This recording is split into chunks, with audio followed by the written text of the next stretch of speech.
Good morning everyone. Welcome back. So today we are going to revise chapter 4 exemption from GST. इस chapter से student काफी घबराते हैं, है ना? घबराते हो कि नहीं घबराते हो? क्यों घबराते हो? सर एक लंबी चौड़ी लिस्ट है, बहुत डिफिकल्ट है रिटेन करना. Agree more than 100%. If you try to memorise, very difficult to retain. अभी आप याद कर भी लोगे तो एग्जाम के पहले बत्ती गुल हो जाएगी. ठीक है, तो इसका उपाय क्या है?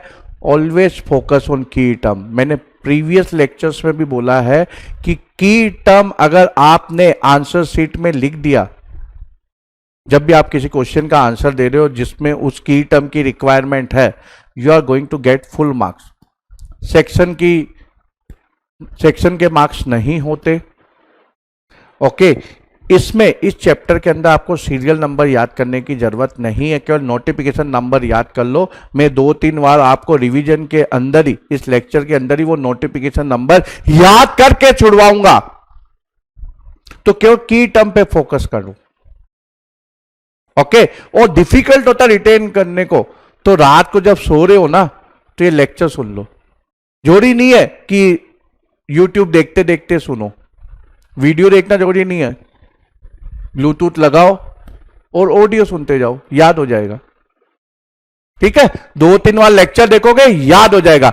अब इस चैप्टर के अंदर ध्यान रखना, मई 2023 वाले स्टूडेंट खास तौर पे ध्यान रखना, सबसे ज्यादा अमेंडमेंट इसी चैप्टर के अंदर है.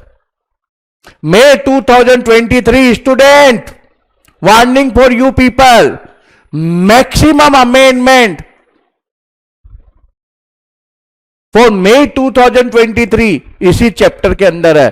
तो अच्छी तरह से, जब ये मैं चैप्टर रिवाइज कर रहा हूं, जिन्होंने रेगुलर क्लासेस नहीं लिया, अच्छी तरह से अमेंडमेंट के ऊपर भी फोकस करना. और इसके अलावा आपको इंटरलिंकिंग का भी ध्यान रखना है, रिवर्स चार्ज के साथ और अदर प्रोविजन के साथ. चिंता मत करो, मैं बैठा हूं ना, केवल आप फोकस करो. There should be more than 100% conceptual clarity and that is my job to give you.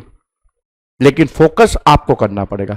So what we are going to cover in this chapter 4 exemption from GST, section 11 of GST and section 6 of IGST, which basically empower the government to grant exemption from tax. And we are going to cover notification number 12 2017 CT rate dated 28/6/2017 जो CGST के अंदर issue किया गया है, और notification number 9 2017 IT rate dated 28/6/2017 जो IGST के अंदर इश्यू किया गया है. और सिमिलर जो CGST के अंदर नोटिफिकेशन इश्यू किया गया, याद रखना वो HGST और UTGST में भी किया गया होगा. करेक्ट, क्योंकि उसके अंदर भी एग्जम्पशन मिलेगा ना. ठीक है, लेकिन वो तो आपके आउट ऑफ सिलेबस है. तो आप ये याद रखो, CGST के अंदर, IGST के अंदर एक तो कॉमन नोटिफिकेशन है, और कुछ जैसे हमने रिवर्स चार्ज के अंदर देखा था, स्पेसिफिक तौर पे IGST के अंदर ही होगा. क्यों? क्योंकि वो सप्लाई हमेशा इंटर स्टेट होगी. तो CGST में नोटिफिकेशन इश्यू करने का कोई लॉजिक ही नहीं है. और ये टैरिफ नोटिफिकेशन क्यों है? सिटी रेट का मैंने चैप्टर 1 में क्या बोला था कि ये टैरिफ नोटिफिकेशन कब इश्यू किया जाता है? जब टैक्स रेट के ऊपर इंपैक्ट हो रहा है. टैक्स रेट के ऊपर इंपैक्ट हो रहा है ना, एग्जम्पशन दिया जा रहा है. ओके, तो इसलिए टैरिफ नोटिफिकेशन इश्यू किया गया है. नॉन टैरिफ नोटिफिकेशन इश्यू इस मामले में नहीं होगा. ये मैंने चैप्टर 1 में समझाया था, जब रिवाइज किया था कि कब टैरिफ नोटिफिकेशन इश्यू होगा, कब नॉन टैरिफ नोटिफिकेशन इश्यू होगा. तो चलिए स्टार्ट करते हैं. आपको इसमें यही ध्यान रखना है कि notification number 12 2017 CT rate dated 28/6/2017 ये याद करना है. Notification number 9 2017 IT rate dated 28/6/2017 ये याद करना है. सीरियल नंबर याद नहीं करने. आपको करना क्या है? की टर्म के ऊपर फोकस करना है. अगर रिटेन करना मुश्किल हो रहा है, चिंता मत करो, मेरा वीडियो ज्यादा बार देख लो. ठीक है, मेरा वीडियो 2-3 बार देख लो तो आपको मैं याद करवा दूंगा. ओके, क्लियर और नॉट? ओके, इसके अलावा मैंने जैसा बोला, मई 2023 का रिपीट कर रहा हूं, सबसे ज्यादा अमेंडमेंट इसी चैप्टर के अंदर है. तो मैं आपको एक्सप्लेन करूंगा, चिंता मत करो, लेकिन फोकस तो आपको करना है. और कोई डाउट हो तो वेट मत करना, टेलीग्राम ग्रुप के अंदर, मेरे टेलीग्राम ग्रुप के अंदर पूछ लेना. किसी दूसरे स्टूडेंट को मत पूछना, मेरे को पूछना, मैं जवाब दूंगा आपको। ओके, चलिए स्टार्ट करते हैं ये चैप्टर। Section 11 of CGST act, power to grant exemption from tax, same provision is also there in section 6 of IGST act. क्योंकि सीजीएसटी के अंदर भी गवर्नमेंट को पावर दिया जाना चाहिए और आईजीएसटी के अंदर भी होना चाहिए, तभी तो वो एग्जम्पशन नोटिफिकेशन इश्यू करेगी। तो section 11 empower the government, okay, and section 6 of IGST act also empower the government. So what this empowerment all about? So this basically empower the government that any taxable supply, चाहे वो goods की हो या services की हो, okay, चाहे वो goods की हो या सर्विसेज की हो, government has been empower that on the recommendation of the council, council का मतलब GST council, in the public interest, what they can do, they can exempt through notification, they can exempt through notification. Exemption absolutely हो सकता है, without condition हो सकता है, 100% tax का हो सकता है, या पार्शियली एग्जम्पशन हो सकता है। ओके, होल टैक्स और पार्ट टैक्स, जैसे मान लीजिए 12% टैक्स रेट है तो गवर्नमेंट बोलेगी भाई इस सप्लाई के ऊपर मोर देन 5% का हम लोग एग्जम्प्ट करते हैं, यानी कि 5% टैक्स रेट, और पूरा एग्जम्प्ट करेगी तो बात अलग है। तो ये सप्लाई टैक्सेबल है, these supplies are taxable, but government is exempting. Okay, condition के साथ या एब्सोल्युटली, एब्सोल्युटली मतलब डायरेक्टली विदाउट एनी कंडीशन, नहीं तो गवर्नमेंट ये भी बोल सकती है कंडीशन 1, कंडीशन 2, कंडीशन 3 ये सेटिस्फाई होगी तो एग्जम्पशन मिलेगा। तो कैसे एग्जम्पशन दे सकती है? बाय नोटिफिकेशन या बाय स्पेशल ऑर्डर। अब स्पेशल ऑर्डर कब इश्यू किया जाता है? तो स्पेशल ऑर्डर बहुत स्पेसिफिक होता है, नाम से मालूम चल रहा है ना, special order. Special order specific होता है। जैसे एग्जांपल मैं देके आपको समझाता हूं, केरल के अंदर फ्लड आया, केरल के अंदर फ्लड आया, गुजरात के अंदर भूकंप आया, तो अब गवर्नमेंट बोलती कि भाई इस पीरियड के लिए केरल के अंदर जीएसटी से छूट दी जाती है, तो स्पेशल ऑर्डर।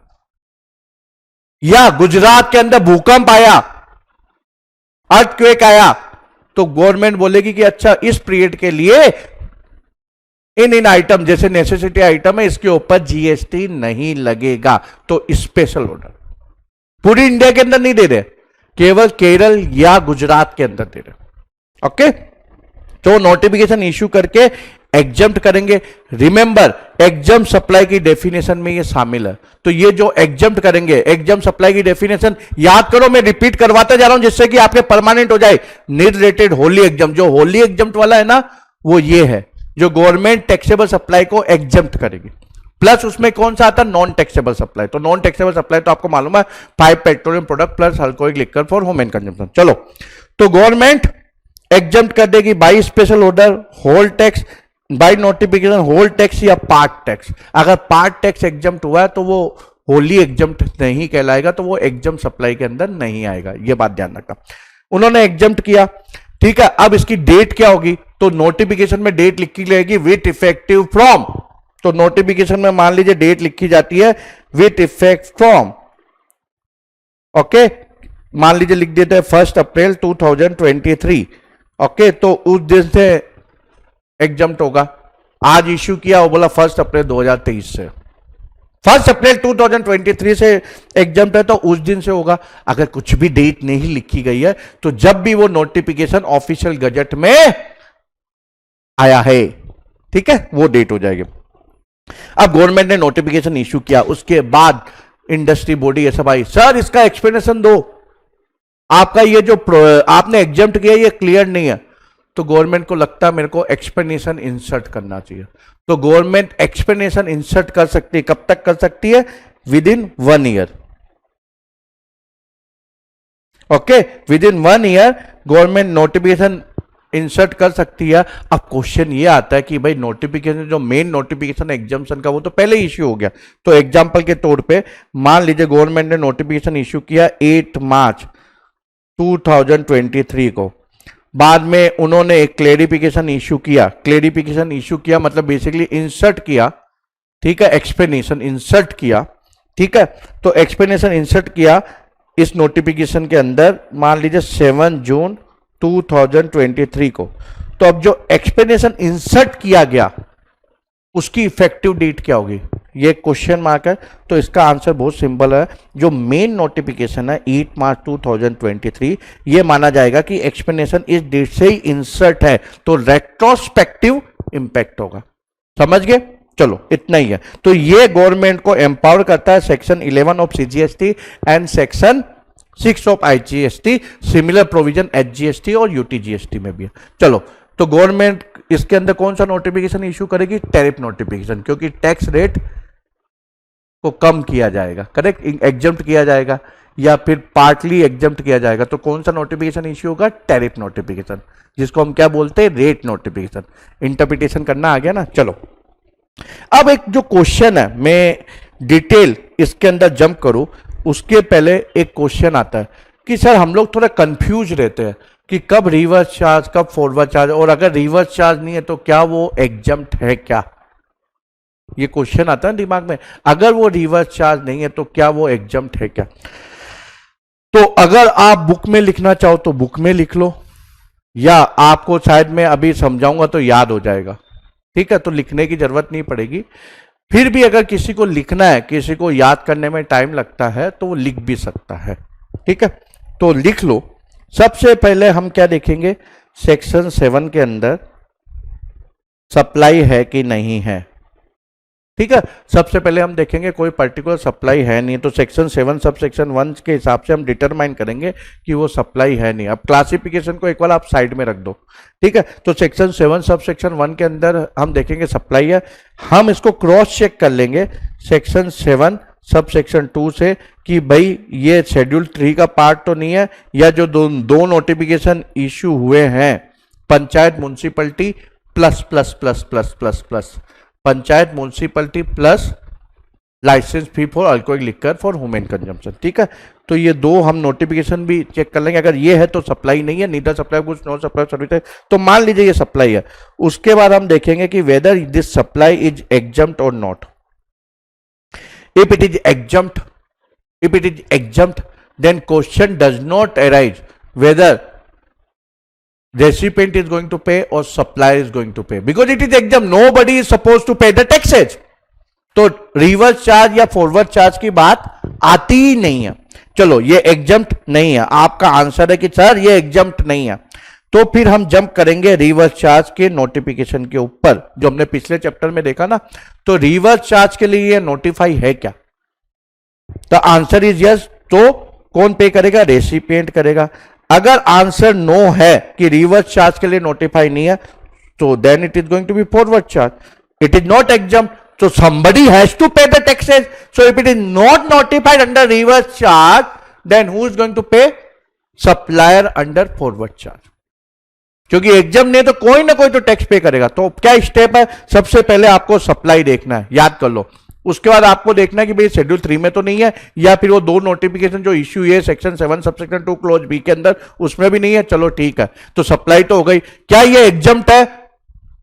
एग्जम्प्ट है तो question reverse charge forward charge का आएगा नहीं। अगर एग्जम्प्ट नहीं है तो हम उसके बाद फॉरवर्ड चार्ज डायरेक्ट नहीं लगाएंगे, पहले देखेंगे रिवर्स चार्ज के लिए तो नोटिफाई नहीं है, रिवर्स चार्ज के लिए नोटिफाई है तो रेसिपिएंट पे करेगा। अगर रिवर्स चार्ज के लिए भी नोटिफाई नहीं है, एग्जम्प्ट भी नहीं है, तो ऑफकोर्स लायबिलिटी किसकी होगी? सप्लायर की होगी, फॉरवर्ड चार्ज। क्लियर? बस ये याद रखना। लिखना है तो लिख लो, नहीं तो मेरे हिसाब से तो जरूरत है नहीं। बाकी इंडिविजुअल चॉइस, सबका अलग अलग होता है, ठीक है। चलिए, अब मेगा एग्जामिनेशन लिस्ट। भूत आ गया है, भूत से बच्चा डरता है ना, वैसे चाहिए स्टूडेंट ये लिस्ट जैसे ही देखते हैं ना, और सर सारे चैप्टर एक तरफ, चैप्टर 4 एक तरफ। अरे भैया क्यों टेंशन ले रहे हो? की टर्म के ऊपर फोकस करो, रट्टा नहीं मानना है। ओके, चलिए स्टार्ट करते हैं। List of services exam from GST. Sir goods कहां है? गुड्स आउट ऑफ सिलेबस, अब मजे करो। तो सर्विसेज आपको याद रखनी है, ठीक है। की टर्म के ऊपर फोकस करो। What you need to memorise? Notification number 12 2017 CT rate dated 28/6/2017। Notification number IT rate dated 28/6/2017 dated 28/6/2017 दोनों में कॉमन है। ये याद करो, notification number 12/2017 CT rate dated 28/6/2017, notification number 9/2017 IT rate dated 28/6/2017। बस इतना ही याद करना, ये सीरियल नंबर याद करने की जरूरत नहीं है, आईसीआई ने भी क्लियर कर दिया है। ठीक है, चलिए सबसे पहले सेक्शन 12A और 12AB तो इनकम टैक्स एक्ट में पढ़ा भी होगा, नहीं पढ़ा तो पढ़ लो, इधर इतना रेलिवेंस है नहीं, लेकिन याद कर लो इनकम टैक्स के हिसाब से।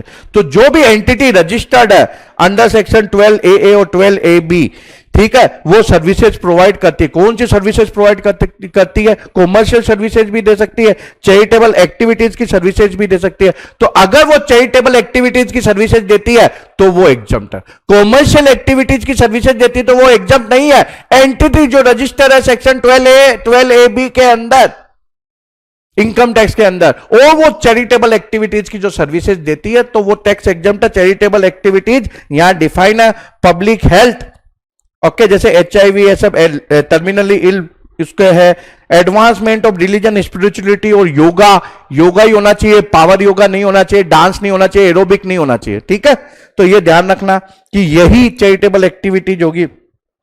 फिर जो एजुकेशनल प्रोग्राम है किसके लिए? Abandon orphan children, prisoner, physically और मेंटली अब्यूज, या जिसकी उम्र, बंदे ऐसे जो 65 साल के ऊपर रूरल एरिया में रहते हैं, याद कर लो यहां उम्र लिखी हुई है 65 ईयर, क्योंकि ये आईसीआई के मॉडल जब एमसीक्यू स्टार्ट हुआ तो क्वेश्चन था और मैंने भी गलत कर दिया क्योंकि मेरे को 60 ईयर्स अधिकतर याद था। तो इसलिए आप याद रखना कि चैरिटेबल एक्टिविटीज हो तो 65 साल के ऊपर लिखा हुआ है, 60 ईयर्स ऊपर आया एमसीक्यू के अंदर और आपने टिक कर दिया, मार्क्स आए 0। मेरे भी आए, लेकिन मैंने एग्जाम नहीं दिया था, एक्चुअल में मैंने स्टूडेंट के लिए कोशिश की थी, तो मेरे को लगा यार 60 ईयर्स, क्योंकि इतना याद रहता नहीं है। तो इसलिए मैं हमेशा बोलता हूं कि आईसीआई की सैंपल एमसीक्यू में था, जब एमसीक्यू आईसीआई ने सिलेबस के अंदर डाला, पेपर के अंदर डाला, उस समय ये क्वेश्चन था उनके सैंपल एमसीक्यू में और मेरा आंसर भी गलत था। तो तुम ये गलती मत करना, मैं गलती अफोर्ड कर सकता हूं क्योंकि मेरे को एग्जाम नहीं देना, मैं सीए बन चुका हूं, तुम लोग नहीं कर सकते। ठीक है, फिर preservation of environment including watershed, forest and wild life, तो ये योगा याद रखो, HIV एड्स याद रखो, 65 साल के ऊपर याद रखो, एजुकेशन प्रोग्राम याद रखो, ठीक है, और एनवायरमेंट याद रखो। तो ये चैरिटेबल एक्टिविटीज है, इससे रिलेटेड जो सर्विसेज है वो एग्जम्प्ट है। लेकिन अगर वही संस्था जो रजिस्टर्ड है उसके पास एक जमीन पड़ी है, वो रेंट पे देती है, कॉमर्शियल एक्टिविटी है, तो क्या वो एग्जम्प्ट होगी? नहीं होगी, नहीं होगी, नहीं होगी। ठीक है, इसके अलावा रामदेव बाबा बॉम्बे जाता है, ओके, और योगा शिविर कैंप अरेंज करता, तो बॉम्बे वाले तो अप डाउन कर सकते हैं, लेकिन बाबा के भक्त बाहर से भी आते हैं तो उनके लिए एकोमोडेशन, लॉजिंग, बोर्डिंग की फैसिलिटी होती है, तो क्या वो एग्जम्प्ट होगी? क्योंकि इसमें योगा लिखा हुआ है, कंपोजिट सप्लाई योगा, मेन है योगा एग्जम्प्ट है, लॉजिंग बोर्डिंग भी एग्जम्प्ट होगा, सीबीआईसी ने क्लेरिफाई कर दिया है। लेकिन फिटनेस क्लासेस, एरोबिक, ये सब एग्जम्प्ट नहीं होगा, ये योगा नहीं है, नहीं है, नहीं है। ओके, हॉस्टल एकोमोडेशन को बाद में मैं लेता हूं जब सीरियल नंबर 14 लेंगे तब। अब इसके अलावा इंडिविजुअल डोनर जो पैसा देता है, धर्मशाला के अंदर, मंदिर के अंदर देखा ना कि ये कमरा फलाना ने किसी के याद में बनाया है, in the memory of let my father this, ठीक है, तो ये एग्जम्प्ट है क्योंकि वो मार्केटिंग ये सब के लिए नहीं कर रहा है, उसका फिलैंथ्रोपिक धर्म करने का उद्देश्य है, तो ये एग्जम्प्ट है। ओके, इस टाइप का। लेकिन अगर मार्केटिंग है, मतलब आपको कुछ मिलना चाहिए वापस, इसलिए एक आईटीसी लिमिटेड मार्केटिंग के लिए करता है कि मेरा आईटीसी लिमिटेड लिखा जाएगा, तो एग्जम्प्ट नहीं है। चलिए, serial number 2, going concern services by way of transfer of going concern as a whole for an independent part thereof, ये मैंने आपको चैप्टर 2 के अंदर समझा दिया था। चैप्टर 2 के अंदर जब हमने शेड्यूल 1 पैरा 1 किया था उसमें लिखा हुआ है। अब समझ में आया यहां क्यों लिखा हुआ है? क्योंकि ये चैप्टर 4 के अंदर आप लोग भूलो नहीं, इंटरलिंकिंग रखो, इसलिए मैंने चैप्टर 2 के अंदर मेंशन किया हुआ है और मैंने समझा दिया था कि इसका क्या लॉजिक है एग्जम्पशन का। चलिए, सीरियल नंबर 3, प्योर सर्विसेज किससे रिलेटेड है भाई? पंचायत म्युनिसिपैलिटी से, पंचायत म्युनिसिपैलिटी से रिलेटेड है। ये प्योर सर्विसेज कोई प्राइवेट एंटिटी भी जैसे दे सकती है, किसको देती है? सेंट्रल गवर्नमेंट, स्टेट गवर्नमेंट या यूनियन टेरिटरी या लोकल अथॉरिटी को देती है। ठीक है, किससे रिलेटेड? पंचायत म्युनिसिपैलिटी से रिलेटेड। प्योर सर्विसेज यानी घुस का बिल्कुल भी पार्ट नहीं है तो वो टैक्स एग्जम्प्ट है। अब नीचे सीरियल नंबर 3A के अंदर क्या है कि भाई कंपोज सप्लाई जिसमें घुस भी है, लेकिन घुस की वैल्यू कितनी होनी चाहिए? 25% मैक्सिमम। अगर मैक्सिमम 25% तो पूरा कॉन्ट्रैक्ट टैक्स एग्जम्प्ट होगा। इसमें घुस भी हो सकता है, सर्विसेज दोनों कंपोज सप्लाई है। लेकिन मान लीजिए 100 रुपीज का कॉन्ट्रैक्ट है और घुस की वैल्यू 26 है और सर्विसेज की 74 है, तो पूरा का पूरा अमाउंट टैक्सेबल होगा। ये 25 तक की घुस की वैल्यू रेस्ट्रिक्ट रखने का बोल रहा है। तो दोनों सर्विसेज में पहले ऊपर वाला प्योर सर्विसेज है, किसके लिए? पंचायत म्युनिसिपैलिटी के लिए। कोई प्राइवेट एंटिटी देती है तो चाहे सेंट्रल गवर्नमेंट, स्टेट गवर्नमेंट, किसी को भी दे, ये कंपोज सप्लाई है। ओके, अब आपको एक बात और ध्यान रखना है इसके अंदर कि एग्जाम्पल के तौर पे समझाता हूं, क्योंकि ये समझते नहीं है काफी बच्चे कि बोला क्या हो गया सर, ये इसका कोई एग्जाम्पल देके समझाओ ना। तो बहुत ही सिंपल एग्जाम्पल है। आप देखते हो म्युनिसिपैलिटी के अंदर, म्युनिसिपैलिटी एरिया है, मान लो मुंबई म्युनिसिपैलिटी है, बत्तियां लगी हुई है, रोड लाइट, बत्तियां शुद्ध हिंदी है, रोड लाइट लगी हुई है, तो उसका कॉन्ट्रैक्ट दे दिया किसी कॉन्ट्रैक्टर को, प्राइवेट कॉन्ट्रैक्टर को, कि भैया जब भी है ना तुम लोग डेली बेसिस पे सुपरवाइज करोगे, जहां भी लाइट खराब होगी वहां रिप्लेस कर दोगे बल्ब को, एलईडी बल्ब को, और इसकी जो बल्ब की वैल्यू वो मैक्सिमम 25% ज्यादा नहीं है, तो ये एग्जम्प्ट होगी। आजकल जो कचरा सफाई का ठेका होता है वो भी दिया जाता है। म्युनिसिपैलिटी का ये रेस्पॉन्सिबिलिटी होती है ना कचरा कलेक्ट करना, गार्बेज कलेक्ट करना, तो उसने प्राइवेट एंटिटी को दे दिया मंथली चार्जेस के ऊपर, तो वो टैक्स एग्जम्प्ट है। पंचायत म्युनिसिपैलिटी को का जो फंक्शन एंट्रस्ट किया गया है कॉन्स्टिट्यूशन ऑफ इंडिया के अंदर, वो एग्जम्प्ट है। अब क्वेश्चन आता है कि सर यहां भी तो हमने देखा था, कहां? चैप्टर 2 के अंदर। चैप्टर 2 के अंदर आपने section 7 sub section 2 close B के अंदर बोला कि नोटिफाई किया, तो यहां क्या नोटिफाई किया गया? Services by way of any activity in relation to function entrusted to panchayat under article 243G और to a municipality under article 243W। तो यहां गवर्नमेंट खुद अंडरटेक कर रही है, तो वो एग्जम्पशन हो गया। और यहां क्या है कि भाई गवर्नमेंट ने आउटसोर्स कर दिया, तो वो टैक्स एग्जम्प्ट है।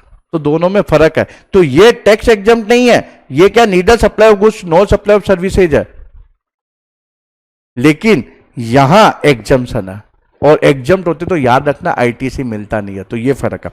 अब इसके अंदर 2 सर्कुलर है। एक तो पहला है कि भाई माइलिंग ऑफ व्हीट ये सब भी कवर होगा अगर उसकी वो 25% तक जो लिमिट है गुड्स, तो एग्जम्प्ट होगा अगर पंचायत म्युनिसिपैलिटी का। इसके अलावा एक नया अमेंडमेंट है। नया amendment basically in the form of CBIC clarification. अब जैसे कचरा ये सैनिटाइजेशन ये सब होता है जो म्युनिसिपैलिटी करती है, अब आर्मी और गवर्नमेंट का दूसरा डिपार्टमेंट भी करता है ना। आर्मी और गवर्नमेंट का दूसरा डिपार्टमेंट भी हो सकता है सैनिटाइजेशन ये सब करते हो, ठीक है, ये सर्विसेज लेते हो, ठीक है। तो ये आर्मी को दी गई ये सर्विसेज, मान लो कोई प्राइवेट एंटिटी म्युनिसिपैलिटी को देती है तो हमने पढ़ा टैक्स एग्जम्प्ट है। लेकिन अगर ये आर्मी ये सबको दी गई या गवर्नमेंट के किसी और डिपार्टमेंट या स्टेट गवर्नमेंट के और किसी डिपार्टमेंट सेंट्रल या स्टेट के उसको दी गई, तो क्या ये टैक्स एग्जम्प्ट होगा? तो सीबीआईसी ने क्लेरिफाई किया भैया ये टैक्स एग्जम्प्ट नहीं होगा, क्योंकि उनको कॉन्स्टिट्यूशन ऑफ इंडिया के अंदर, ठीक है, इनके ऊपर ये फंक्शन इंटरेस्टेड नहीं है। पंचायत म्युनिसिपैलिटी से रिलेटेड ही एग्जम्पशन है। तो आर्मी को दिया गया सेम सर्विसेज या गवर्नमेंट के किसी डिपार्टमेंट को दिया गया तो ये टैक्स एग्जम्प्ट नहीं होगा, नहीं होगा। ये देखो लिखो नॉट एलिजिबल, याद कर लेना। मई 2023 के लिए ये सीबीआईसी का क्लेरिफिकेशन नया अमेंडमेंट है। इसके अलावा सीरियल नंबर 4, 5 इसमें भी है म्युनिसिपैलिटी पंचायत दोनों है, यहां गवर्नमेंट अथॉरिटी को, तो ये गवर्नमेंट अथॉरिटी सर्विसेज देती है वो टैक्स एग्जम्प्ट है। क्योंकि टर्म क्या है? Municipality panchayat, municipality panchayat tax exempt है, ठीक है, इतना याद रखना। और अगर वो खुद करे तो उसके अंदर नोटिफिकेशन इश्यू है, ठीक है। चलिए आगे बढ़ते हैं। अब serial number 6, 7, 8, 9 government services. Serial number 6 services by the central government, state government, union territory और local authority excluding the following services: services by the Department of Post, services in relation to an aircraft or vessel inside or outside the precincts of a port or an airport, transport of goods or passenger or any services other than services covered under entries A to C above provided to business entity। तो ये exclusion है। इस exclusion का मतलब क्या हुआ? That these are not exempt, these are not exempt because it says any services provided by central government, state government, union territory, local authority excluding the following services, so these are not tax exempt. ठीक है, इसका मतलब क्या हुआ? अब यहां एक amendment भी है, अगर आप देखने जाओ तो यहां एक अमेंडमेंट भी है क्लोज ए के अंदर। ये क्या लिखता है? Services by the department of post. अब मैंने पर्पल कलर जो मई 2023 के लिए अमेंडमेंट है, इसको स्ट्राइक ऑफ कर दिया गया है, ओमिट कर दिया गया। By way of speed post, express parcel post, life insurance agency services provided to a person other than the central government, state government, union territory. तो पहले क्या था कि केवल ये सर्विसेज के ऊपर, speed post, express parcel post के ऊपर जीएसटी लगता था। अब गवर्नमेंट ने क्या किया? ठीक है, पहले ये रेस्ट्रिक्टेड था कि भाई services by the department of post bye way of, ये डीज जो सर्विसेज थी जो इसमें मेंशन थी, इसके ऊपर जीएसटी लगता था। अब इसका ओमिशन करने का क्या इंपैक्ट है? इस अमेंडमेंट का क्या इंपैक्ट है? यानी कि अब जो भी सर्विसेज गवर्नमेंट प्रोवाइड करेगी, मतलब basically department of post provide करेगा, वो सारी की सारी टैक्सेबल है। पहले लिमिटेड टैक्सेबिलिटी थी, जैसे स्पीड पोस्ट के ऊपर, एक्सप्रेस पार्सल पोस्ट के ऊपर टैक्स लगता था। बाकी जो सर्विसेज थी डिपार्टमेंट ऑफ पोस्ट की, वो टैक्सेबल नहीं थी, वो एग्जम्प्ट थी, क्योंकि यहां रेस्ट्रिक्शन डाला हुआ था कि भाई इसके ऊपर ही एक्सक्लूडिंग दीज सर्विसेज, यानी ये टैक्सेबल है, बाकी जो सर्विसेज है वो टैक्स एग्जम्प्ट है। लेकिन अब इन्होंने ओमिट कर दिया। अब इन्होंने जो ये रेस्ट्रिक्शन था, इन्होंने केवल क्लियरली क्या कर दिया? Services by the department of post, यानी जो भी सर्विसेज अब डिपार्टमेंट ऑफ पोस्ट देगी वो टैक्सेबल है, यानी इन्होंने दायरा बढ़ा दिया है। केवल speed post, express parcel post यही टैक्सेबल नहीं है, कोई भी जो सर्विसेज वो देगी अब वो टैक्सेबल है। ओमिशन, अमेंडमेंट का क्या इंपैक्ट है? अमेंडमेंट के अंदर जो ओमिशन किया, अब सारी की सारी सर्विसेज टैक्सेबल हो गई है। ओके, अब इसके अंदर इन्होंने बाद में क्या किया है देख लो। सीरियल नंबर 24C जो बुक में आगे है, इसको इंसर्ट किया और बोला अच्छा डिपार्टमेंट ऑफ पोस्ट, यहां तो इन्होंने बोला सारी सर्विसेज टैक्सेबल हो गई, और यहां जाके इन्होंने बोला कि भाई जो डिपार्टमेंट ऑफ पोस्ट है, ये भी अमेंडमेंट है मई 2023 के लिए, by way of post card, inland letter, book post and ordinary post, envelope weighing less than 10 gram, वो टैक्स एग्जम्प्ट है।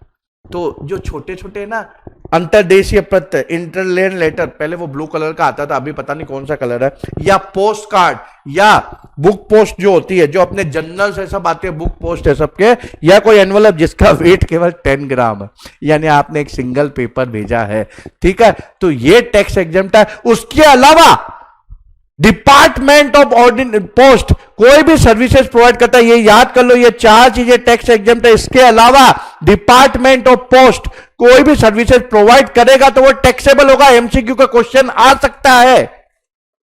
तो इन चार के अलावा कोई भी सर्विसेज डिपार्टमेंट ऑफ पोस्ट, याद कर लो, दिमाग में घुसा लो, आ गया तो एमसीक्यू में डायरेक्ट लिखना टैक्सेबल है, टैक्सेबल है, टैक्सेबल है। और कौन टैक्स पे करेगा? हमने ये रिवर्स चार्ज पिछले चैप्टर में देखा, तो इसमें एक्सक्लूजन था, ये सेम एक्सक्लूजन था ना, ये मतलब रिवर्स चार्ज नहीं है, तो रिवर्स चार्ज नहीं है, एग्जम्प्ट भी नहीं है। तो मैंने क्या बोला था कि भाई एग्जम्प्ट नहीं है, तो यहां इन्होंने एग्जम्पशन से निकाल दिया, और यहां रिवर्स चार्ज के अंदर रिवर्स चार्ज में एक्सक्लूजन कर दिया कि भाई एक्सक्लूडिंग, तो यहां रिवर्स चार्ज नहीं है, एग्जम्प्ट भी नहीं है, रिवर्स चार्ज भी नहीं है, तो मैंने क्या समझाया था? फॉरवर्ड चार्ज होगा।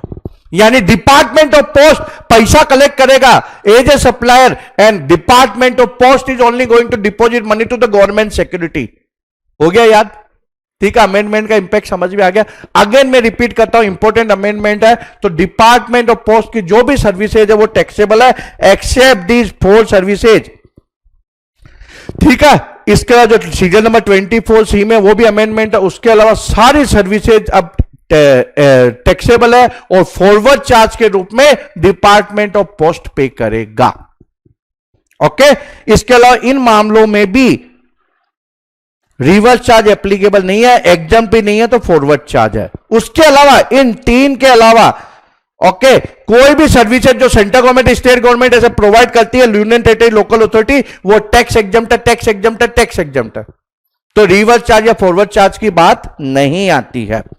ठीक है, अब यहां इन्होंने बिजनेस एंटिटी को एक्सक्लूड किया, क्योंकि बिजनेस एंटिटी को सर्विसेज प्रोवाइड की गई, तो हमने पिछले चैप्टर में क्या देखा कि सब्जेक्ट तो रिवर्स चार्ज है, तो ये एग्जम्प्ट नहीं है।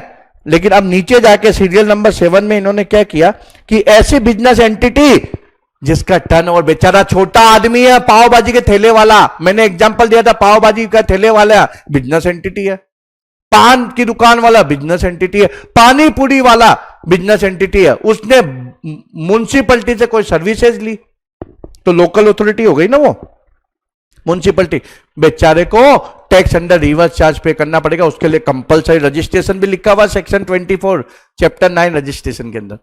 तो बेचारा 1000 रुपए डेली का कमाता है, 3,65,000 रुपए, 3,65,000 एग्रीगेट टर्नओवर, बेचारे के ऊपर अन्याय हो गया, उसको लेना पड़ेगा। लेकिन नहीं नहीं नहीं, यहां उन्होंने सीरियल नंबर 7 में बोला, इधर एक्सक्लूड किया, इधर बोला कि भाई ऐसी बिजनेस एंटिटी जिसका टर्नओवर इतना ही है कि भाई वो उसको ये एग्रीगेट टर्नओवर इतना ही है कि उसको रजिस्ट्रेशन नहीं लेना है, तो उसको अगर सर्विसेज प्रोवाइड की गई तो वो टैक्स एग्जम्प्ट है।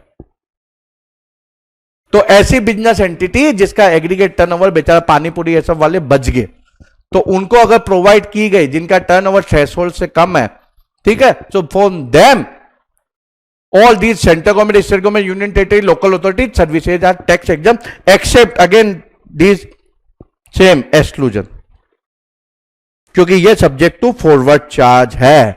Okay, subject to forward charge नहीं है, क्यों है, मैंने पहले ही समझा कि रिवर्स चार्ज नहीं है तो फॉरवर्ड चार्ज है, एग्जम्प्ट भी नहीं है। और इसके अलावा services by way of renting of immovable property, ये भी इन्होंने इधर एक्सक्लूड किया है, क्योंकि रेंटिंग ऑफ इमूवेबल प्रॉपर्टी अगर रजिस्टर्ड पर्सन को दी गई तो वो रिवर्स चार्ज है, और अगर अनरजिस्टर्ड पर्सन को दी गई, जैसे कि ये पानीपुरी ये सब वाले को दी गई, तो ये एग्जम्प्ट तो नहीं है, क्योंकि इन्होंने इधर एक्सक्लूड कर दिया, इधर एक्सक्लूड कर दिया, तो एग्जम्प्ट तो नहीं है, तो इसके ऊपर फॉरवर्ड चार्ज एप्लीकेबल हो जाएगा। ठीक है, फिर सीरियल नंबर 8, अब इसमें सेंट्रल गवर्नमेंट स्टेट गवर्नमेंट आपस में एक दूसरे को सर्विसेज प्रोवाइड करती है, वो tax exempt, again these 3 are excluded, these are basically subject to forward charge. ठीक है, फिर सीरियल नंबर 9 के अंदर अब इन्होंने बोला कि भाई ऐसी central government, state government, union territory या लोकल अथॉरिटी की जो सर्विसेज है जहां कंसीडरेशन बहुत ही छोटा है, 5,000 रुपए तक है, तो वो टैक्स एग्जम्प्ट है। यानी कि इंफोसिस लिमिटेड बिजनेस एंटिटी है, रजिस्टर्ड है, उसको प्रोवाइड की गई, तो हमको मालूम है सब्जेक्ट टू रिवर्स चार्ज है। लेकिन यहां ये बोले यार छोटी मोटी सर्विसेज को छोड़ दो यार, मटेरियलिटी लेवल पे काम करो, ऑडिट में मटेरियलिटी लेवल देखा है ना, तो ऐसी बिजनेस एंटिटी को दी गई सर्विसेज, ओके, क्योंकि मेनली बाकी सब तो एग्जम्प्ट हो चुका, ये बाकी रहा था, तो 5,000 रुपए तक की इंफोसिस लिमिटेड को सर्विसेज दी गई है, तो वो टैक्स एग्जम्प्ट है। ठीक है, अगेन ये एक्सक्लूजन है, इसका मतलब ये सब्जेक्ट टू फॉरवर्ड चार्ज है, एग्जम्प्ट नहीं है और रिवर्स चार्ज भी नहीं है, तो क्या होगा, फॉरवर्ड चार्ज। लेकिन अगर कंटिन्यूस सप्लाई ऑफ सर्विसेज हो तो continuous supply of services definition interlink करो, एक्सीडिंग 3 मंथ, तो उसके लिए फाइनेंशियल ईयर का 5,000 रुपीज, नॉर्मल के लिए 5,000 पर सर्विसेज और कंटिन्यूस सप्लाई ऑफ सर्विसेज के लिए पूरे फाइनेंशियल ईयर का 5,000 रुपीज। ठीक है, तो ये सीरियल नंबर 6, 7, 8, 9 वापस रिपीट करूं, याद हो जाएगा। चलो याद करते हैं। सबसे पहले जो गवर्नमेंट सर्विसेज प्रोवाइड करती है, सेंट्रल गवर्नमेंट, स्टेट गवर्नमेंट, क्या क्या है, यूनियन टेरिटरी और लोकल अथॉरिटी, जो वो सर्विसेज प्रोवाइड करती है वो टैक्स एग्जम्प्ट है। इन 3 के अलावा रिमेंबर डिपार्टमेंट ऑफ पोस्ट की अब सारी सर्विसेज टैक्सेबल हो गई है जो अमेंडमेंट के थ्रू, और केवल ये सर्विसेज छोड़ के जो सीरियल नंबर 24C के अंदर है ये केवल टैक्सेबल एग्जम्प्ट है, बाकी सारी टैक्स क्या हो गई है, टैक्सेबल हो गई है। और कौन पे करेगा, डिपार्टमेंट ऑफ पोस्ट पे करेगा, क्योंकि रिवर्स चार्ज के अंदर एक्सक्लूजन है। ओके, तो ये तीनों जो रिवर्स चार्ज में एक्सक्लूजन है ये सब्जेक्ट टू फॉरवर्ड चार्ज है। तो सीरियल नंबर 6 बोलता कि जो भी सर्विसेज प्रोवाइड करता सेंट्रल गवर्नमेंट है, सब state government, local authority, okay, और यूनियन टेरिटरी, वो टैक्स एग्जम्प्ट है सिवाय इन 3 के। ओके, ये सब्जेक्ट टू फॉरवर्ड चार्ज है। सीरियल नंबर 7 बोलता कि भाई बिजनेस एंटिटी, क्योंकि हमने रिवर्स चार्ज बोला, लेकिन ऐसी बिजनेस एंटिटी जिसका बेचारे का एग्रीगेट टर्नओवर कम है, उसकी सर्विसेज, उसको दी गई सर्विसेज टैक्स एग्जम्प्ट होगी। ओके लेकिन रेंटिंग ऑफ इमूवेबल प्रॉपर्टी नहीं होगी, तो रेंटिंग ऑफ इमूवेबल प्रॉपर्टी अगर रजिस्टर्ड पर्सन को दी गई तो वो टैक्स अंडर रिवर्स चार्ज है, अगर अनरजिस्टर्ड को दी गई, जैसे ये मान लीजिए बिजनेस एंटिटी जिसका टर्नओवर कम है तो फॉरवर्ड चार्ज हो जाएगा। फिर सीरियल नंबर 8, आपस में ये लोग आपस में गवर्नमेंट एक दूसरे को देती है तो वो टैक्स एग्जम्प्ट है। सीरियल नंबर 9, बिजनेस एंटिटी को दिया बेचारे को, बड़ी एंटिटी है बेचारी, बहुत ही बड़ी एंटिटी है रिलायंस इंडस्ट्री लिमिटेड, कमेंट मार रहा हूँ टोंट, 5,000 रुपए तक की सर्विसेज है तो वो टैक्स एग्जम्प्ट है। कंटिन्यूस सप्लाई ऑफ सर्विसेज में फुल ईयर 5,000 रुपए। याद हो गया, चलो आगे बढ़ते हैं। सीरियल नंबर 9A, फीफा को जो सर्विसेज प्रोवाइड की गई, services provided by and to FIFA and its subsidiary directly और indirectly related to any event under FIFA under 17 world cup. तो फीफा अंडर 17 वर्ल्ड कप का ऑर्गेनाइजेशन जो हुआ था उसके लिए जो सर्विसेज फीफा को प्रोवाइड की गई, ओके, या तो फीफा ने प्रोवाइड की गई या फीफा को प्रोवाइड की गई या उसकी सब्सिडी को प्रोवाइड की गई और स्पोर्ट्स मिनिस्ट्री लिख के दे दे कि भैया इससे इवेंट से रिलेटेड है तो वो टैक्स एग्जम्प्ट है, तो वो टैक्स एग्जम्प्ट है। अब इसमें ध्यान देना, आगे भी ध्यान दे लो, आप लोग कंफ्यूज हो जाओगे। अब इसमें जो सीरियल नंबर आगे है, सीरियल नंबर 82, इन दोनों में क्या फर्क है? ठीक है, इसमें फीफा एंड इसकी सब्सिडी इवेंट ऑर्गेनाइज करने के लिए जो सर्विसेज दी गई वो टैक्स एग्जम्प्ट है। अब वो इवेंट ऑर्गेनाइज हुआ, आप जाके टिकट खरीदते हो तो उसकी टिकट इधर एग्जम्प्ट है। अंडर 17 वर्ल्ड कप हो चुका है ये 2017 के अंदर, टिकट यहां एग्जम्प्ट है और उस फुटबॉल के मैच ऑर्गेनाइज करने के जो सर्विसेज ली गई या दी गई वो टैक्स एग्जम्प्ट है। अब ये सेम ऐसा ही है जो FIFA under 17 women world cup जो 2020 हुआ नहीं कोरोना की वजह से, जब भी ये होगा तो उससे रिलेटेड सर्विसेज ली गई या दी गई फीफा को या फीफा की सब्सिडी को या उसने दी और ये ministry of youth affair certify कर दे तो वो टैक्स एग्जम्प्ट है, उसकी टिकट यहाँ टैक्स एग्जम्प्ट है। तो यहाँ इन्होंने क्या किया, व्हेन एवर रीशेड्यूल, क्योंकि उसकी डेट नहीं आई है तो इन्होंने अमेंड करके डाल दिया कि भाई जब भी ये होगा तब ये टैक्स एग्जम्प्ट है। ठीक है, अब इधर तीसरा एशियन फुटबॉल कॉन्फेडरेशन, इसका भी जो सर्विसेज है वो भी टैक्स एग्जम्प्ट है, उसकी टिकट यहां टैक्स एग्जम्प्ट है। इतना ही तो याद करना है। चलिए आगे, serial number 9B, supply of services associated with transit cargo to Nepal and Bhutan are tax exempt. Nepal and Bhutan को लैंडलॉक कंट्री क्यों बोला जाता है, पहले वो देखते हैं, मैप देखे बिना मालूम नहीं चलेगा। तो ये देखो, ये नेपाल है, ठीक है, ये नेपाल दिख रहा है कि नहीं दिख रहा है? सर दिख रहा है, क्लियर है। अच्छा दिख रहा है क्या? चलो बढ़िया बात है, दिखना ही चाहिए। तो ये नेपाल है, अब इसके ऊपर चाइना है, नीचे इंडिया है, ये भूटान है, इसके ऊपर चाइना है, नीचे इंडिया है, इनको सी का एक्सेस नहीं है। अब मान लीजिए इनको पेट्रोल इंपोर्ट करना, फ्यूल इंपोर्ट करना, अब आप बोलोगे सर पेट्रोल तो outside the purview of GST, हाँ, लेकिन उसका ट्रांसपोर्टेशन थोड़ी ना outside the purview of GST है। तो इन्होंने पेट्रोल इंपोर्ट किया, उसका ट्रांसपोर्टेशन होगा, आप इधर से कैलकाटा पोर्ट पे आया, फिर इधर से मान लीजिए बाई लैंड हो रहा है, तो जो उसके फ्रेट चार्जेज होंगे वो टैक्स एग्जम्प्ट है, ट्रांजिट कार्गो। ठीक है, टैक्स एग्जम्प्ट है। ठीक है भाई, डिप्लोमेसी भी कोई चीज होती है, अगर हम एग्जम्पशन नहीं देंगे तो चाइना तो बहुत उनको फैसिलिटी देगा। ठीक है, इसलिए टैक्स एग्जम्प्ट करके रखा। अब इसके अंदर एक सीबीआईसी ने क्लेरिफाई किया, तो ट्रांजिट कार्गो केवल, अब क्वेश्चन ये था सीबीआईसी के पास गया जो कि भाई यहां से जाएगा और वहां से भी वापस आएगा, मान लीजिए वहां से कोई एक्सपोर्ट होता तो दोनों ही है क्या?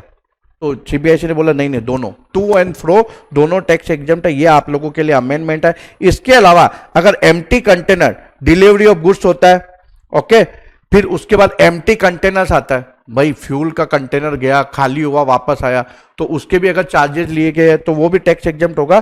तो वो बोले हाँ, टू एंड फ्रो दोनों कवर है, एम्प्टी कंटेनर है, वो आया खाली होके, तो वो भी टैक्स एग्जम्प्ट है। ठीक है, सीबीआईसी ने ये क्लेरिफाई किया है, this is new amendment for you. Serial number 9C, okay, supply of service by government entity to central government, state government, union territory, local authority और any person specified by central government, state government, union territory और local authority against consideration receive from. तो ये लोग services दे रहे हो, consideration कौन पे कर रहा है? ये सेंट्रल, स्टेट या यूनियन टेरिटरी दे रहे एज ए ग्रांट। आपको क्या देना, याद रखना कि ग्रांट के रूप में अगर central government, state government, union territory या लोकल अथॉरिटी देती है तो वो टैक्स एग्जम्प्ट है, इतना याद रखो। Serial number 9D, old age home, okay, उसकी फैसिलिटी, उसकी सर्विसेज सेंट्रल गवर्नमेंट दे, स्टेट गवर्नमेंट दे, या कोई ऐसी एंटिटी जो सेक्शन 12A बी के अंदर इनकम टैक्स में रजिस्टर्ड है, वो ओल्ड एज होम रन कर दिया, यहां एज 60 ईयर्स और मोर है।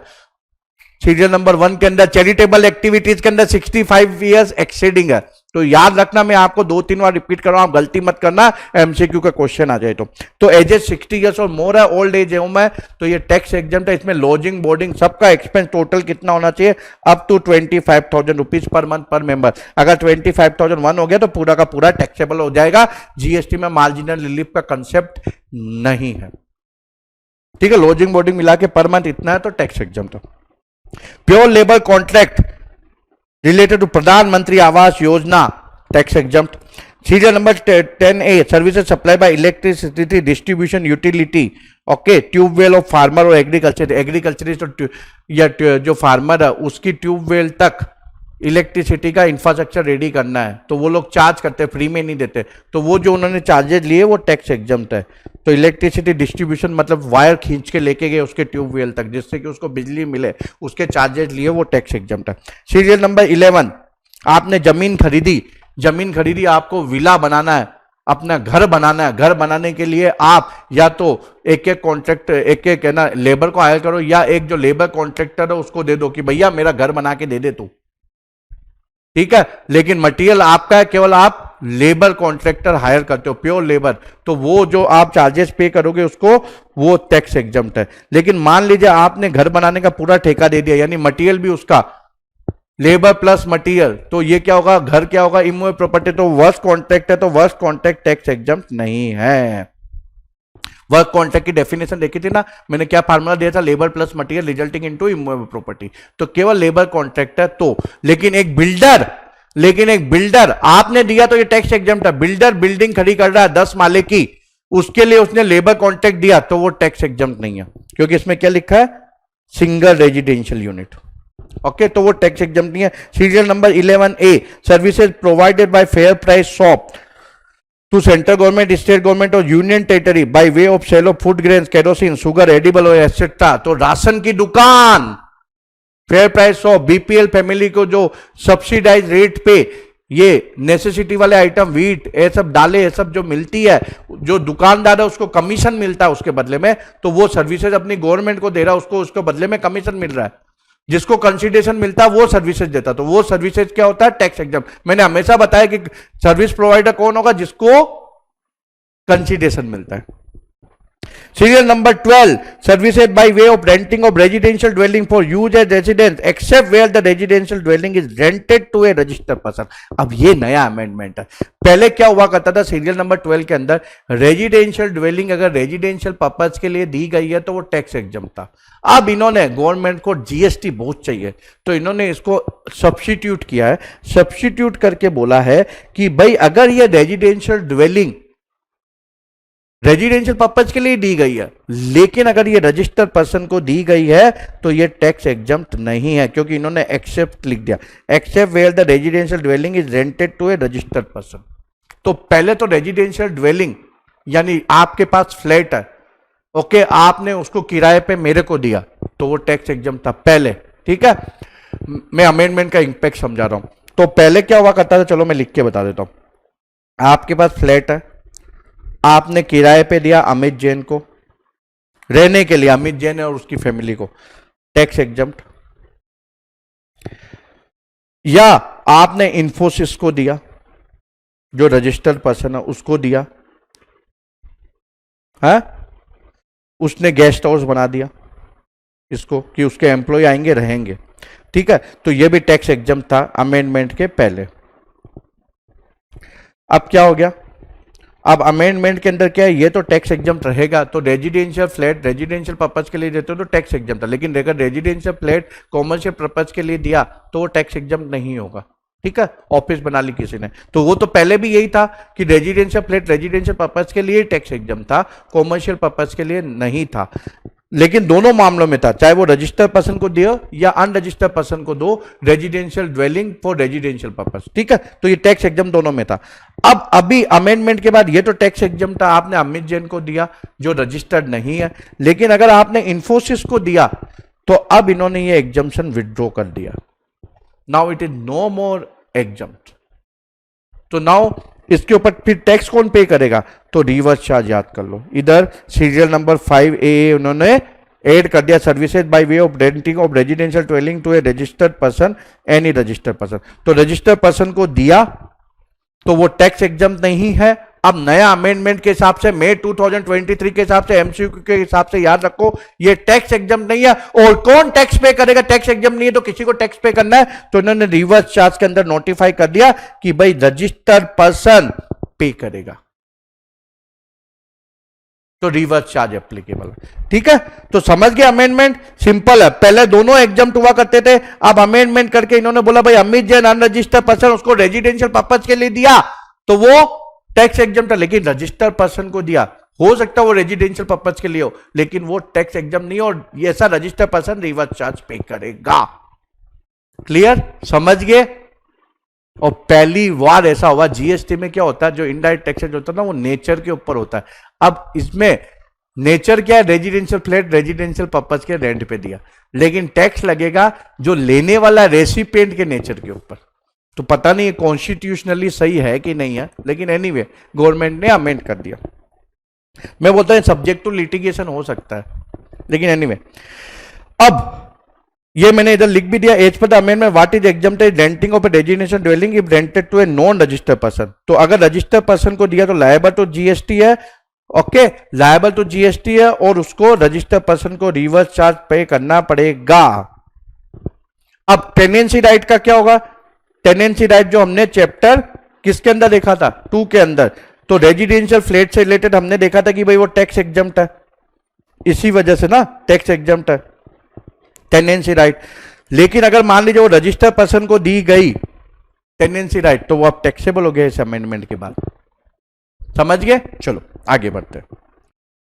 Serial number 13, services by a person by way of conduct of any religious ceremony. Religious ceremony, पूजा करना, शादी के फेरे वेरे करवाना, पंडित को दक्षिणा देते हो, तो ये सारी टैक्स एग्जम्प्ट है, ये सर्विसेज जो दक्षिणा देते हो। इसका renting of precincts of a religious place, तो रेंटिंग ऑफ जो ये मतलब रिलीजियस प्लेस होती है, मान लीजिए कोई मंदिर है, तो ये मंदिर है, इसका कंपाउंड होता है, तो इसमें कल्याण मंडपम जैसे हॉल होते हैं, इसके अलावा बाहर जो शॉप बने हुए होते हैं, इसके अलावा धर्मशाला भी बनी हुई हो सकती है, तो इसकी जो रेंटिंग है वो भी टैक्स एग्जम्प्ट है। कब टैक्स एग्जम्प्ट होगी? इसमें क्लियरली लिखा हुआ है कि भाई 1000 और मोर पर डे, तो यानी कि अगर जो ये है, मान ली धर्मशाला के अंदर आप रूम लेते हो अप टू 999 रुपीज अगर डेली किराया है, तो ये टैक्स एग्जम्प्ट है। 1000 या उससे ज्यादा तो पूरा का पूरा टैक्सेबल है। ऐसे कल्याण मंडपम का पर डे अगर 10,000 रुपीज 9,999 चार्जेज है, तो ये टैक्स एग्जम्प्ट है। 10,000 या उससे ज्यादा चार्जेज लेते, रेंट लेते, तो पूरा का पूरा अमाउंट टैक्सेबल है। ऐसे शॉप का 10,000 पर 9,999 पर मंथ है, तो टैक्सेबल है, सॉरी एग्जम्प्ट है, और 10,000 या उससे ज्यादा टैक्सेबल है।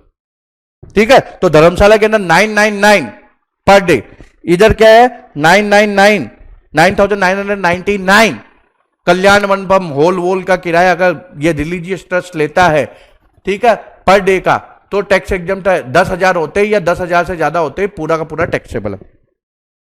और ऐसे जो शॉप है सब किराए पे दिए, उसमें पर मंथ क्या लिमिट है 9,999, उसके ऊपर 10,000 या 10,000 ज्यादा होते पूरा का पूरा टैक्सेबल है। ठीक है,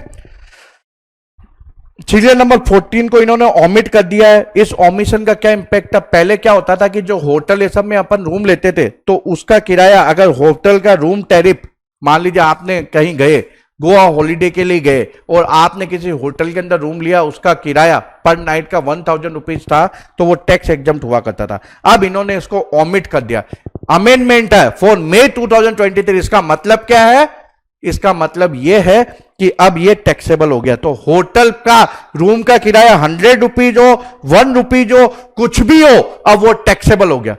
पहले 1000 तक होटल के रूम का किराया पर नाइट टैक्स एग्जम्प्ट हुआ करता था। अब इन्होंने मई 2023 के लिए आप लोगों के लिए अमेंडमेंट है, इन्होंने सीरियल नंबर 14 को डिलीट कर दिया, ओमिट कर दिया। इसका मतलब 1 रुपया भी अगर आप पे करोगे होटल को पर रूम पर night, that is taxable taxable taxable. और मजे की बात सीरियल नंबर 1 के अंदर जो सीरियल नंबर 1 है उसके अंदर चैरिटेबल एक्टिविटी टैक्स एग्जम्प्ट है। उसके अंदर एक सीबीआईसी का सर्कुलर आया था पहले कि भैया जो हॉस्टल के है, आरवीजी वाले स्टूडेंट खास तौर पे सुन लो, आरवीजी वाले स्टूडेंट, मैं भी आरवीजी से सीए किया हुआ हूं, तो आरवीजी हॉस्टल है बॉम्बे के अंदर सीए स्टूडेंट के लिए, बेचारे बहुत ही नॉमिनल चार्ज लेते हैं, जैसे बॉम्बे जैसे सिटी के अंदर। तो पहले क्या था, ये सीबीआईसी के पास क्वेश्चन किया कि हॉस्टल की जो सर्विसेज होती है वो क्या टैक्स एग्जम्प्ट होगी, तो सीबीआईसी ने बोला सीरियल नंबर 1 में नहीं होगी क्योंकि ये चैरिटेबल एक्टिविटीज नहीं है, but it is going to be tax exempt under serial number 14 क्योंकि ये होटल की तरह है, और अगर उसका पर रूम चार्जेस 1000 रुपीज तक है तो पर डे तो 30,000 रुपये हो जाता है। तो ज्यादातर हॉस्टल कोई भी 30,000 से ज्यादा लेती नहीं है, तो वो टैक्स एग्जम्प्ट था। लेकिन अगर ये अब ओमिट हो गया है तो अब अमित जैन का इंटरप्रिटेशन समझो, अमित जैन का इंटरप्रिटेशन समझो। इसका मतलब अब आरवीजी हॉस्टल वाले सुन लो, तुम्हारे ऊपर आरवीजी को टैक्स लगाना चाहिए, जीएसटी, चाहे कुछ भी वो वैल्यू लेते हैं, क्योंकि ये ओमिट हो गया। सीबीआईसी ने इसको रेफर किया था अब, लेकिन ये ओमिट हो गया। तो हॉस्टल चार्जेस मेरे हिसाब से, अगर हॉस्टल का कलेक्शन 20 लाख से ज्यादा है साल का, और वो मतलब मेन स्टेट में तो 10 लाख भी है लिमिट, आपको मालूम है, तो वो टैक्सेबल हो गया। ठीक है, कोई डाउट हो तो पूछ लेना टेलीग्राम चैनल। चलिए अब इधर हम लोग यहीं खत्म करते हैं, ठीक है, क्योंकि इसमें अमेंडमेंट काफी है तो थोड़ा ये लेक्चर लंबा होगा, ठीक है, चैप्टर 4 का, क्योंकि इसमें अमेंडमेंट भी मैं कवर करते जा रहा हूं कि ये केवल रिवीजन वीडियो नहीं है, ये अमेंडमेंट वीडियो भी है। Okay, thank you very much, bye bye, all the best.